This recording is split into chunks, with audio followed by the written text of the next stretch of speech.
Hello everyone, आप सभी को आज के इस हिंदी के पाठ योजना में एक बार फिर से बहुत बहुत स्वागत है। आज के इस पाठ योजना में हम देखेंगे हिंदी विषय की पाठ योजना और विषय है पद्यांश। आज का प्रकरण है मैं गाय, जो कि एक कविता है। आपका ये कक्षा 9 का हिंदी विषय का एक चैप्टर है जो सर्वेश्वर दयाल सक्सेना द्वारा रचित कविता है। तो फ्रेंड्स, पूरी वीडियो जरूर देखिए। यदि आपको हिंदी विषय की पाठ्य योजना बनानी हो तो, और वीडियो देखने के बाद आपको लगे कि वीडियो अच्छी है तो लाइक ज़रूर करें। तो सबसे ऊपर आप देख सकते हैं हिंदी विषय की पाठ्य योजना संख्या 29 लिखी हुई है। यहाँ पर आपको पाठ्य योजना संख्या लिखनी होती है, जितनी भी संख्या आपके पाठ्य योजना की होगी। उसके बाद विद्यालय का नाम लिखेंगे। आप जिस विद्यालय में पढ़ाने के लिए जाएंगे उस विद्यालय का नाम लिखेंगे। उसके बाद छात्राध्यापक अथवा छात्राध्यापिका का नाम लिखेंगे। यदि पुरुष होंगे तो छात्राध्यापक का नाम लिखेंगे और महिला होंगे तो छात्राध्यापिका का नाम लिखेंगे, ठीक है। उसके बाद कालांश मेंशन करेंगे। कालांश यानी कि पीरियड। आप जिस पीरियड में पढ़ाने के लिए जाएंगे उस पीरियड का यहाँ पर मेंशन करेंगे। उसके बाद कक्षा है 9, विषय है हिंदी, प्रकरण है तो आज का प्रकरण है मैं गए, जो कि एक कविता है। अवधि है 45 मिनट। किसी किसी विद्यालय में 35 मिनट या 40 मिनट भी होता है, तो आप अपने विद्यालय के हिसाब से देख लीजिएगा। उसके बाद दिनांक मेंशन करेंगे। तो फ्रेंड्स, ऐसे बहुत सारी वीडियो पाने के लिए आप इस चैनल को सब्सक्राइब कर लीजिए। और आप किसी विषय का लेसन प्लान चाहते हैं तो कमेंट बॉक्स में कमेंट करके ही बता सकते हैं। और इस विषय के अलावा यदि आपको किसी दूसरे विषय की भी लेसन प्लान चाहिए हो तो आप इस चैनल के प्लेलिस्ट में जाकर देख सकते हैं। तो चलिए आगे बढ़ते हैं। उसके बाद आता है सामान्य उद्देश्य। सामान्य उद्देश्य विषय संबंधित होता है, तो यहाँ पर आप हिंदी विषय को ध्यान में रखकर लिखेंगे। सामान्य उद्देश्य यानी कि बच्चों में विषय को पढ़ाने से किन किन चीज़ों का विकास होगा वो सब इसमें लिखना होता है। इसमें मिनिमम 4 से 5 पॉइंट लिख सकते हैं या मैक्सिमम 8 से 10 पॉइंट लिखा जा सकता है। तो देखिए, पहला पॉइंट लिखेंगे छात्रों को कविता के प्रति रुचि उत्पन्न करना। दूसरा पॉइंट लिखेंगे छात्रों में मातृभाषा के प्रति रुचि पैदा करना। तीसरा पॉइंट लिखेंगे छात्रों को पाठ में आए हुए कठिन शब्दों के उच्चारण अभ्यास कराना।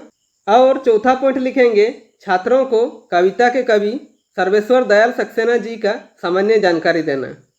उसके बाद आता है विशिष्ट उद्देश्य। विशिष्ट उद्देश्य कुछ ऐसे उद्देश्य जो कि टॉपिक से रिलेटेड उद्देश्य होता है, यानी कि छात्राध्यापक के द्वारा बच्चों को पढ़ाने के बाद क्या क्या बिहेवियर में चेंज आएंगे और किन किन चीज़ों का विकास होगा वो हमारे विशिष्ट उद्देश्य के अंदर इंक्लूड होते हैं, ठीक है। इसमें मिनिमम 3 पॉइंट लिख सकते हैं या मैक्सिमम 4 से 5 पॉइंट लिखा जा सकता है। तो देखिए, पहला पॉइंट लिखेंगे छात्रों को कविता का अपने शब्दों में व्याख्या करने योग्य बनाना। दूसरा पॉइंट लिखेंगे छात्र कविता में निहित केंद्रीय भाव एवं विचार को ग्रहण कर सकेंगे। और तीसरा पॉइंट लिखेंगे छात्रों को शुद्ध, स्पष्ट, आरोह अवरोह, विराम चिन्हों का प्रयोग करते हुए वाचन करने योग्य बनाना, ठीक है। उसके बाद लिखेंगे शिक्षण विधि, यानी कि टीचिंग मेथड। इसमें शिक्षक कौन कौन सा शिक्षण विधि प्रयोग कर पढ़ा रहे हैं वो यहाँ पर मेंशन करना होता है। तो देखिए, व्याख्यान विधि, प्रश्नोत्तर विधि, आगमन विधि तथा निगमन विधि, ठीक है। उसके बाद लिखेंगे शिक्षण सामग्री। शिक्षण सामग्री को आप शिक्षण सहायक सामग्री भी लिख सकते हैं। इनमें वो सारी सामग्री आते हैं जो शिक्षक पूरे कक्षा यानी पूरे 45 मिनट पढ़ाने में प्रयोग करता है। जैसे कि देखिए, चौक, डस्टर, श्यामपट, पुस्तक और कविता से संबंधित चार्ट पेपर इत्यादि, ठीक है। उसके बाद लिखेंगे पूर्व ज्ञान। इसमें क्या लिखा हुआ है देखिए, छात्र ऋतुओं के बारे में सामान्य जानकारी रखते हैं। उसके बाद आता है प्रस्तावना। प्रस्तावना प्रश्न किसी भी पाठ योजना का इम्पोर्टेंट हेडिंग कहा जाता है, क्योंकि प्रस्तावना प्रश्न बनाने में सबसे ज़्यादा दिक्कतें आती है। तो इसका फॉर्मेट कैसे होता है देखते हैं। तो प्रस्तावना प्रश्न का फॉर्मेट 3 कॉलमों से बनता है। पहला कॉलम में लिखेंगे क्रम संख्या, दूसरा कॉलम में लिखेंगे छात्राध्यापक क्रियाकलाप अथवा छात्राध्यापिका क्रियाकलाप लिखेंगे, और तीसरा कॉलम में लिखेंगे छात्र छात्रा क्रियाकलाप, ठीक है। इसमें मिनिमम आप 3 प्रश्न पूछकर प्रकरण निकाल सकते हैं या मैक्सिमम 5 से 6 प्रश्न पूछकर प्रकरण निकाल सकते हैं। इसमें प्रश्न और उत्तर एक दूसरे से संबंधित होते हैं। इसमें प्रश्न और उत्तर क्रमबद्ध रूप में होनी चाहिए, यानी कि छात्राध्यापक के प्रश्न करने पर जो छात्र छात्रा उत्तर देंगे उसी उत्तर से छात्राध्यापक पुनः प्रश्न करेंगे। तो देखिए, यहाँ पर आपको और अच्छे से समझ में आएगा। क्रम संख्या में 1 लिखेंगे। छात्राध्यापक पहला प्रश्न करते हैं ऋतु कितने प्रकार के होते हैं। तो छात्र छात्रा क्या उत्तर देते हैं देखिए, उत्तर देते हैं 6 प्रकार के होते हैं। ठीक है, छात्र छात्रा क्या उत्तर दिए? 6 प्रकार। ठीक है, छात्र छात्रा जो उत्तर दिए उस शब्द को लेकर छात्र अध्यापक दूसरा प्रश्न करेंगे, 6 ऋतुओं का नाम बताइए। तो छात्र छात्रा क्या उत्तर देते हैं? देखिए उत्तर देते हैं ग्रीष्म, वर्षा, शीत, शरद, हेमंत और बसंत ऋतु। ठीक है, उसके बाद छात्र अध्यापक तीसरा प्रश्न करते हैं, वर्षा ऋतु में क्या होता है? तो छात्र छात्रा क्या उत्तर देते हैं?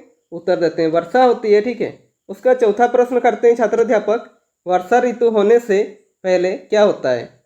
तो छात्र छात्रा क्या उत्तर देते हैं? उत्तर देते हैं मेघ होता है। ठीक है, उसके बाद छात्र अध्यापक पांचवा प्रश्न करते हैं, मेघ आए कविता में मेघ की तुलना किससे की गई है? तो छात्र छात्रा क्या उत्तर देते हैं? छात्र छात्रा कोई उत्तर दे नहीं पाते हैं और मौन रहते हैं, यानी ये क्या हो जाएगा? समस्यात्मक प्रश्न हो जाएगा। ठीक है, इसका उत्तर छात्र नहीं दे पाएंगे तो कक्षा शिक्षक यानी आपका कर्तव्य है कि आप उस चीज को अच्छे से समझाएं बच्चों को।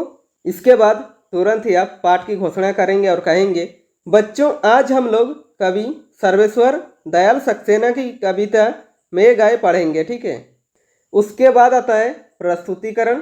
प्रस्तुतिकरण पाठ को हमें सबसे अच्छा बनाना होता है कि जितना भी कंटेंट होता है टॉपिक का वो सब प्रस्तुतिकरण पाठ में रखते हैं। ठीक है, तो प्रस्तुतिकरण का फॉर्मेट कैसे होता है देखते हैं।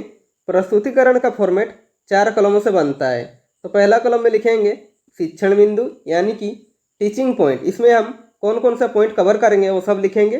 दूसरा कॉलम में लिखेंगे छात्र अध्यापक क्रियाकलाप यानी कि पुपिल टीचर एक्टिविटी, इसमें क्लासरूम में टीचर क्या क्या एक्टिविटी कर रहे हैं वो सब लिखेंगे। और तीसरा कॉलम में लिखेंगे छात्र छात्रा क्रियाकलाप यानी कि इसमें क्लासरूम में छात्र छात्रा क्या क्या एक्टिविटी कर रहे हैं वो सब लिखेंगे। और चौथा कॉलम में लिखेंगे श्यामपट कार्य। ठीक है, तो सबसे पहले शिक्षण बिंदु पर लिखेंगे कवि का जीवन परिचय और इसके बारे में छात्र अध्यापक जो बताएंगे वो छात्र अध्यापक क्रियाकलाप पर लिखेंगे। तो देखिए क्या बताते हैं, सर्वेश्वर दयाल सक्सेना का जन्म 15 सितंबर 1927 को हुआ। उनके पिता का नाम विश्वेश्वर दयाल थे।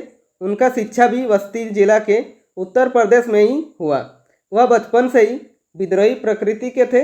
इलाहाबाद से उन्होंने बीए और सन 1949 में एमए की परीक्षा उत्तीर्ण की। ठीक है, सन 1964 में अज्ञेय जी के निवेदन से दिल्ली आकर दिनमान पत्रिका से जुड़े। उन्होंने नाटक, कहानी, उपन्यास, कविता इत्यादि लिखे। उन्होंने अपने जीवन काल में अनेक रचनाएं किए, जिनमें है एक सूनी नाव, गर्म हवाएं, जंगल का दर्द, पागल कुत्तों का मसीहा, महंगू की टाई जो कि एक बाल नाटक है, बकरी नाटक। उनके कविता संग्रह छुट्टियों पर टांगे लोग पर उन्हें साहित्य अकादमी पुरस्कार भी मिला। 23 सितंबर 1983 को नई दिल्ली में सर्वेश्वर दयाल सक्सेना का निधन हो गया। ठीक है, और छात्र छात्रा क्रियाकलाप पर लिखेंगे छात्र छात्रा ध्यानपूर्वक सुनेंगे तथा समझेंगे। और श्यामपट कार्य पर छात्र अध्यापक जो पढ़ा रहे हैं उसे शॉर्ट में लिख दीजिएगा ताकि जो बच्चे ध्यान से सुन नहीं रहे उन्हें भी अच्छे से समझ में आ जाए। तो हेडिंग देंगे कवि का जीवन परिचय। पहला पॉइंट में लिखेंगे सर्वेश्वर दयाल सक्सेना का जन्म 15 सितंबर 1927 को हुआ। पिता का नाम विश्वेश्वर दयाल थे। उन्होंने शिक्षा भी बस्ती जिले के उत्तर प्रदेश में ही हुआ। और दूसरा पॉइंट में लिखेंगे उन्होंने नाटक, कहानी, कविता, उपन्यास आदि लिखे। उन्होंने अपने जीवन काल में अनेक रचनाएं किए, जिनमें हैं एक सूनी नाव, गर्म हवाएं, जंगल का दर्द, पागल कुत्तों का मसीहा, बकरी नाटक। ठीक है, उसके बाद आता है बोधात्मक प्रश्न। इसमें छात्र अध्यापक बच्चों को जो पढ़ा रहे हैं बच्चों को कितनी समझ में आ रहा है ये जानने के लिए बीच बीच में 1 या 2 प्रश्न करते हैं। तो देखिए पहला प्रश्न करते हैं, सर्वेश्वर दयाल सक्सेना जी का जन्म कब हुआ था? तो छात्र छात्रा क्या उत्तर देते हैं? उत्तर देते हैं 15 सितंबर 1927 को। ठीक है, उसके बाद छात्र अध्यापक दूसरा प्रश्न करते हैं, सर्वेश्वर दयाल सक्सेना जी का निधन कब हुआ? तो छात्र छात्रा क्या उत्तर देते हैं? उत्तर देते हैं 23 सितंबर 1983 को सर्वेश्वर दयाल सक्सेना जी का निधन हुआ। ठीक है, उसके बाद शिक्षण बिंदु पर लिखेंगे आदर्श वचन।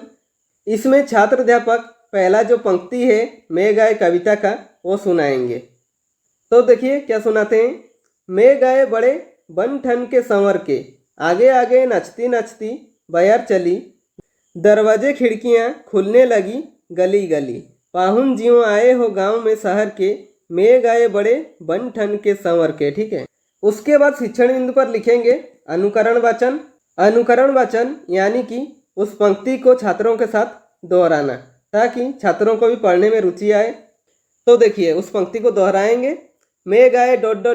मैं गाए बन ठन के संवर के। ठीक है। उसके बाद शिक्षण बिंदु पर लिखेंगे भावार्थ और मैं गाए कविता का जो पहला पंक्ति है उसका भावार्थ लिखेंगे इसमें। ठीक है। तो देखिए छात्र अध्यापक क्या बताते हैं, प्रस्तुत पंक्ति में मेघ की तुलना शहरी मेहमान से की है।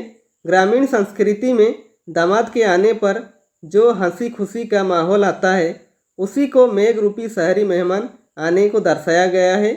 इसमें कवि कहते हैं कि बादल बहुत तैयारी के साथ बड़े बन ठन कर सज संवार कर आकाश रूपी ससुराल में आए हैं। उनके स्वागत में हवा आगे आगे नाचती गाती हुई चल रही है, जैसे किसी अतिथि के आने पर खुशी का वातावरण बन जाता है।